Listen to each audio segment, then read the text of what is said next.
وہ ایک گناہگار بنی اسرائیل کی اس کی کہانی موجود ہے کہ وہ آیا اور نیکوکار سے اس نے کوئی بات کی تو اس نے اس کو جھٹک دیا، اور وہ اتنا نیکوکار تھا جب وہ چلتا تھا تو بادل اس کے اوپر سایہ کرتا تھا، اللہ نے اس کو اتنا نوازا ہوا تھا، لیکن گناہگار کو دیکھ کر کے اس کے اندر نفرت کے جذبات پیدا ہوئے، اس نے کہا میرے سے بات نہ کر، پیچھے ہٹ جا، اللہ اکبر۔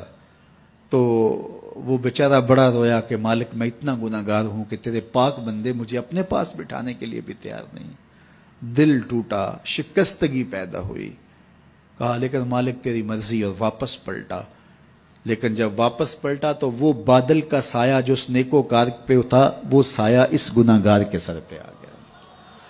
تو وہ کرم نوازی جس پہ فرما دے اس کے سارے بندے ہیں، تو اللہ کو جو ہے وہ تکبر کی نیکی نہیں، وہ گناہ جس کے بعد عجز پیدا ہو اللہ کو وہ پسند ہے، وہ گناہ جس کے بعد توبہ کے جذبات ابھریں، بندے کو شرمندگی کا احساس ہو۔ تو مت ایسے بنے کہ 4 نمازیں پڑھ لیں تو سب بے نمازیوں کو حقیر جاننے لگ جائیں، تھوڑا سا کام کر لیں، صدقہ و خیرات کر لیں تو باقی مالداروں کو حقیر جانے لگے۔ آپ کو دین کے کام کی توفیق مل گئی ہے تو آپ دین کے ٹھیکیدار بن کے بیٹھ جائیں کہ میں اتنا بڑا جلسہ کروایا، اب میرے علاوہ تو کوئی یہاں مسلمان نہیں رہتا، میں ہی سب سے بڑا عاشق رسول ہوں اور میں ہی سب سے بڑا مسلمان ہوں۔ نہ، ایسا نہ کیجئے، اللہ نے آپ کو توفیق دی، آپ نے لوگوں کو دعوت دی، پتہ نہیں کس آنے والے پہ کتنا کرم ہوا ہے، یہ تو ان کی رحمتیں ہیں، وہ جس پہ چاہے جیسے چاہیں برس جائیں۔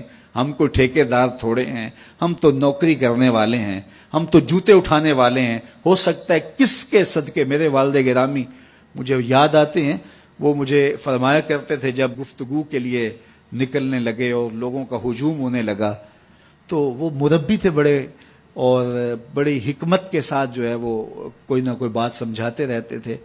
تو ایک دن فرمانے لگے کہ ایک خطیب تھا، بظاہر اچھا خطاب کرتا لیکن اندر سے کوئی اتنا اچھا نہیں تھا، تو جب وہ فوت ہو گیا تو وہ بخشا گیا تو اس نے اللہ سے کہا کہ میرے مالک میرا تو کوئی عمل ہی نہیں ہے کہ میری بخشش ہوگی اور میری مغفرت ہو گئی۔ تو فرمایا کہ ہاں ہم تجھے جانتے ہیں، لیکن ایک دن تو کہیں واز کر رہا تھا، میرا ایک بندہ بیٹھا تھا، اس کو پسند آ گیا، میں نے اس کے صدقے تیری مغفرت فرما دی۔ اٹھ فریدا ستیا تے میلا ویکھن جا، اٹھ فریدا ستیا تے میلا ویکھن جا، وت کوئی بخشیا مل جاوے تے تو ہی بخشیا جا۔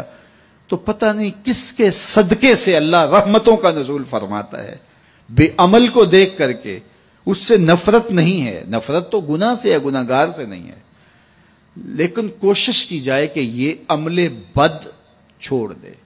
اللہ اکبر۔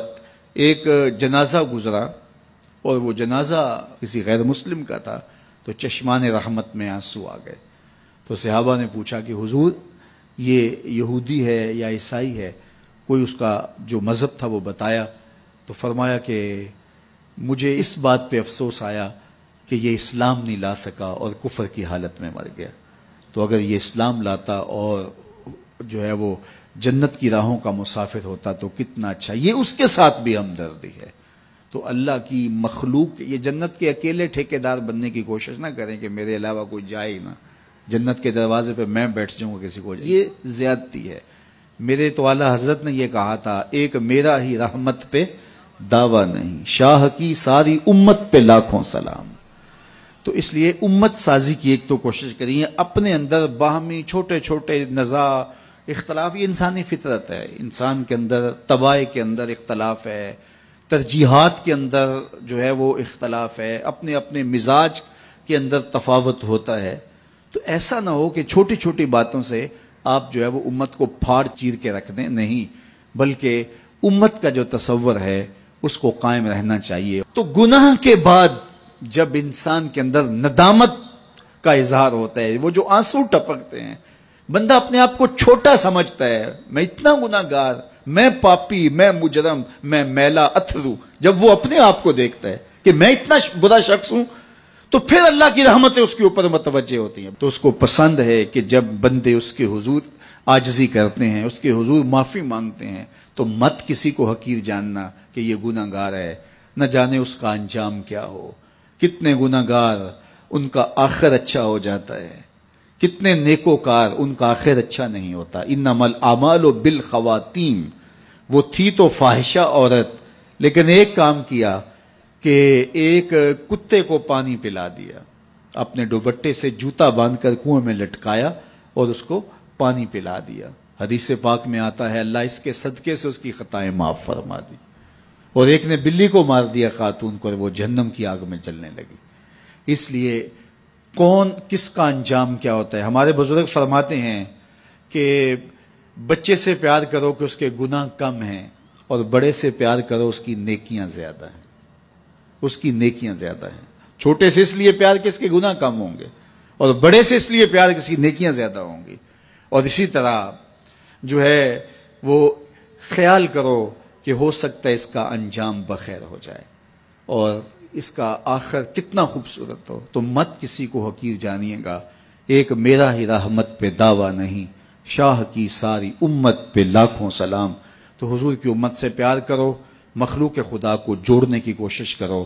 اور آقا کریم علیہ الصلوۃ والسلام نے یہ جو امت کا تصور دیا اور کہاں کہاں سے لا کے کہاں کہاں کے افراد کو ایک گروہ میں، ایک جماعت میں اور ایک امت کے اندر پرویا، ایک لڑی کے اندر پرویا، اس امت کو امت ہی رہنے دیا جائے۔